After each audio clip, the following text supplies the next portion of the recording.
Hello and welcome to Borg Tries to Fix It. I am Borg, and this show was inspired by this beautiful piece of crap here. Take a gander. It's a beaut.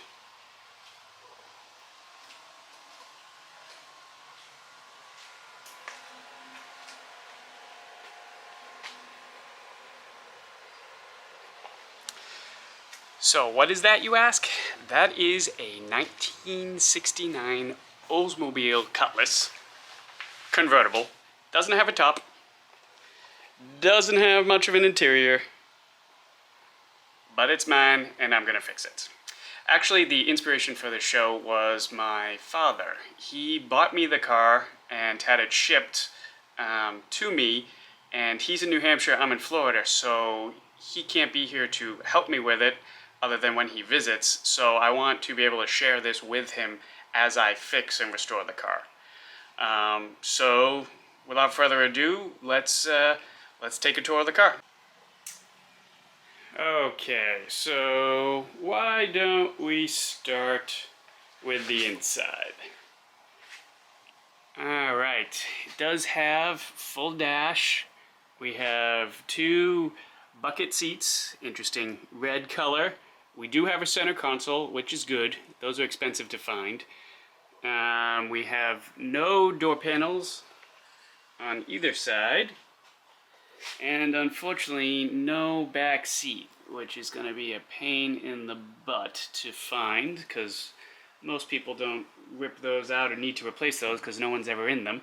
Anyway, there is no convertible top, but the frame is still there. Alright, through those holes back there, it looks like there's some parts in the trunk. Let's go take a look at that.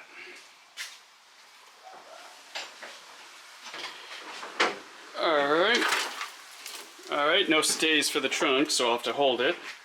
Actually, let me hold it with my head here. Alright, looks like we have the two bezels for the front headlights. There.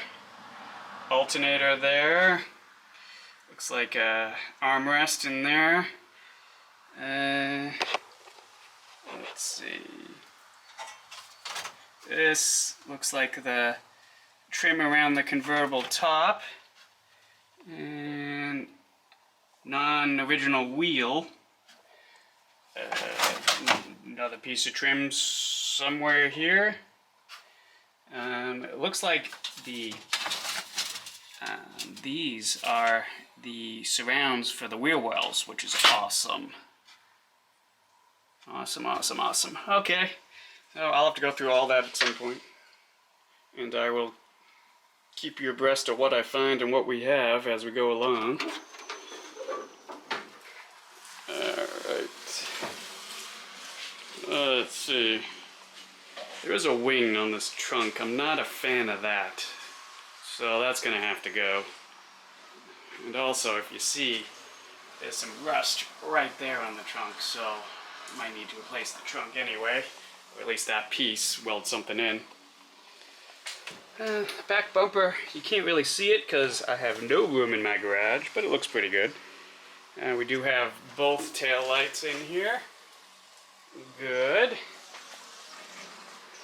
Alright, let's go take a look what we got going on in the engine bay.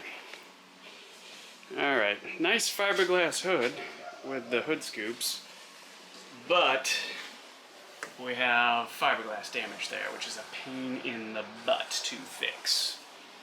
And I'm not good with fiberglass, so I don't know what we're going to do with that. Alright, in the engine bay. What do we have here? This looks like a Chevy 350, so definitely not the original engine. Headers. Looks like there might have been air conditioning in this car at one point. Power brakes, which is good. Let's take a look. I think they're hard to see through here, but they are drums. Yep, drum brakes on both sides. And actually, There's some surface rust under here, but things look pretty solid, which is good.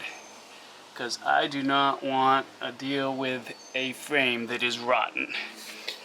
Guessing it's got the Turbo 350 hooked up to this engine. Hard to tell. I'll check it all and let you guys know. Let's see what else we can see under here. Exhaust. I'll get this up at some point and we'll take a much better look underneath. I'm just looking at the frame is nice. Let's check the frame up over the wheel wells because that's where it tends to rust. You can't see this, but I'm checking it. No light. They actually look okay. Things look pretty good.